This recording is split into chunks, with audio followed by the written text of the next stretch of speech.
Oh wait, maybe I said it about Puffy because he got Tupac killed. Which of those four is it when you talked to him about murdering Tupac? It was really about both of them. Either one of them. It was Tupac and Suge, you mean? Yeah. A former LAPD officer has alleged that Diddy paid $1 million to have Tupac Shakur killed, hiring a man named Keefe D to carry out the hit. In retaliation, Suge Knight allegedly orchestrated the murder of Biggie Smalls. Although Keefe D remained free for nearly 20 years, he was eventually arrested. During an interrogation he was being recorded. Keefe D reportedly confessed. All four of those occasions are San Diego, Anaheim, Irvine, and Vegas. Which ones do you actually talk to Puffy at? Every one. Every one of them. Which of those four is it when you talk to him about murdering Tupac? It was really about both of them. Either one of them. It was Tupac and Suge, you mean? Yeah. During Diddy's ongoing legal proceedings, he faced questions regarding his alleged involvement in the murder of Tupac Shakur. A new legal filing mentioned his name 77 times, intensifying scrutiny. Keefe D, the alleged hitman, claimed that the entire plan was carried out at Diddy's request. He further stated that the shooting happened quickly because Tupac appeared to be reaching for his firearm at the time, suggesting. You said that as you're driving up towards the BMW, with Suge driving and Tupac in the passenger seat, and you said that Tupac pulled out. It looked like he was reaching, yeah. Yeah, it did. Okay. Yeah. Did you actually?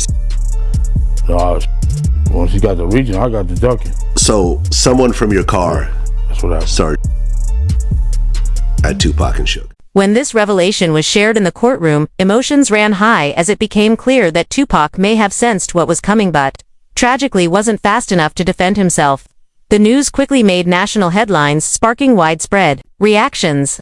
Even rapper 50 Cent weighed in, stating that he doesn't like Diddy because he believes. I didn't leave me to talk because I always say the wrong thing. I'm saying, last time they left me, I said something about Puffy. You saw that? You saw that thing? Yeah! I gotta stop doing that kind of shit. I've been talking to a therapist trying to help me with the shit you're saying. I said crazy shit. No reason. Oh wait, maybe I said it about Puffy because he got Tupac killed. Even Eminem addressed the controversy in his song Fuel, where he raps, "I ain't trying to beef with him because he might put a hit on me like Keefe D did him, and that's the only way you're gonna be getting me." The lyric is widely interpreted as calling out Diddy for allegedly orchestrating Tupac's murder through Keefe D and his crew. This added to a growing list of moments where Diddy was publicly confronted over the accusations missed, notably during a tense and uncomfortable breakfast. Which we know wasn't true. Yeah, check this out. We don't talk about things that are nonsense. We don't even entertain nonsense, my brother. So we're not even gonna go there, with all due respect, but I appreciate you as a journalist asking. Thank you. Cause you listen, 7 years ago I'd have been like, yo, did you hire somebody fuck? But no, you do it like a journalist. Yeah, no, I mean, we wouldn't even get into nonsense like that. You know what I'm saying? It's nonsense. Which we never believed, by the way. What's even more alarming is that investigators now believe Diddy didn't act alone, suggesting Tupac's murder may have been part of a much larger conspiracy within the rap industry. According to recent reports, major updates are unfolding in the case, with speculation that figures like Snoop Dogg, Suge Knight, and Diddy could soon face arrest and questioning. With Diddy's alleged involvement under intense scrutiny, attention has now shifted to Snoop Dogg, especially after new evidence surfaced while examining Diddy's ties to the case. One interview in particular has raised eyebrows. Snoop revealed he was originally supposed to be in the BMW with Tupac, though. In regards to Tupac, I heard a story, did you give him different advice that night on where to go? I didn't give him no advice. Right. We wasn't seeing eye to eye. Right. So saying during the Tyson. Yeah, this incident that I'm explaining to you right now was the day before that. Okay. So when they got to Vegas, they went their way, I went back. I mean, when we got to LA, they went to Vegas and I went home.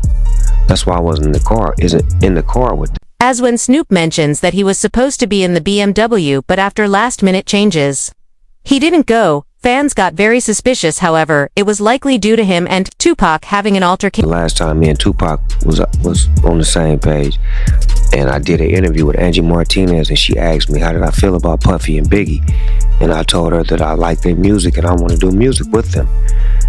bro didn't like that. Tupac didn't like that, so we had a misunderstanding. So on the flight back to LA, I didn't feel comfortable around them for what they had did, as far as I didn't let my security ride with me. So to protect myself and to, prevent from happening, I slept under a blanket with the knife and the fork just in case something was to go wrong. But With all of these events unfolding within a 48-hour window, even law enforcement began to grow suspicious of Snoop Dogg's possible involvement.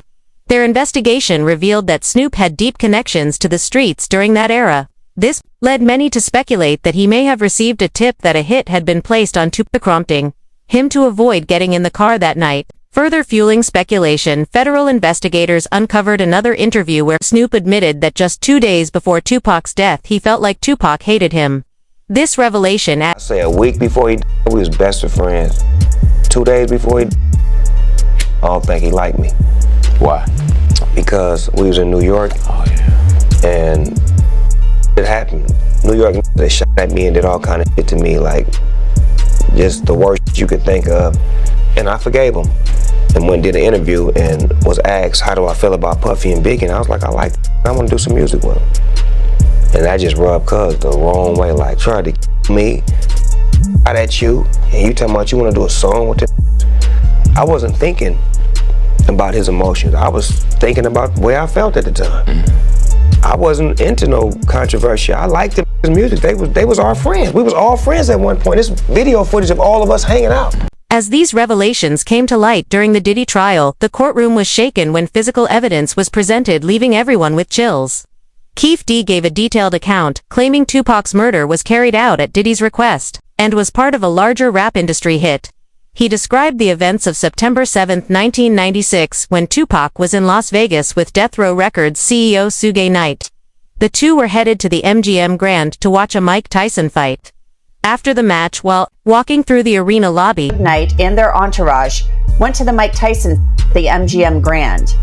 Keefe D and his nephew, Orlando Lane Anderson, and two of their friends were also there. Keefe D told LAPD Detective Greg Kading more than a decade ago, in a proffer that couldn't be used against him, the thing was retaliation after Tupac jumped Orlando and up at the casino. Surveillance cameras recorded the fight. Tupac was angry that Lane had stolen his necklace years prior in Compton.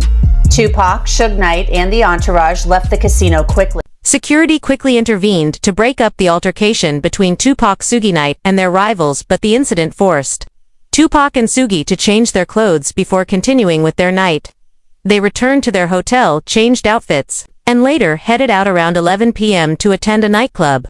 While driving to the venue, they stopped at a red light, seemingly alone on the quiet Las Vegas street. Suddenly, a rival car sped into the lane beside them. Knew about Tupac's concert at the Club 662. Members, including Orlando and Keefe D, jumped in their white Cadillac and started cruising the strip looking for the offender. Before long, they finally spotted Tupac's caravan. At the intersection of East Flamingo Boulevard and Koval Lane, the white Cadillac pulled alongside the black BMW with Suge on the driver and Tupac on the passenger seats. The back window of the Cadillac rolled twice in the chest, once in the arm, once in the thigh. The aftermath of the incident was a mystery for 2 decades, the police not having nearly the great technology that they have now. Nobody truly knew what actually happened. This was, however, until now, in 2025. A man named Kai D starts doing interviews online, sharing the story about Tupac's death, but also snitching on himself, doing an interview with DJ Vlad. This was the white Cadillac. Yeah. So you guys are driving around, and then you hear these girls say, Tupac, Tupac. Got to the light. He was going to go drink, and he happened to be hanging out the window. He's hanging out the window like he was in a parade. Tupac. Yeah, he was. So what happens next? You said that as you're driving up towards the BMW, with Suge driving and Tupac in the passenger seat. He starts. You say Suge looks over, he sees you. He looks right at you. Yeah, he looks at me. Okay. When he looks over at you, and then Tupac's busy getting. Evidently, the story is Tupac's trying to either get out of the back seat or something. Yeah. What do you see happening inside their car?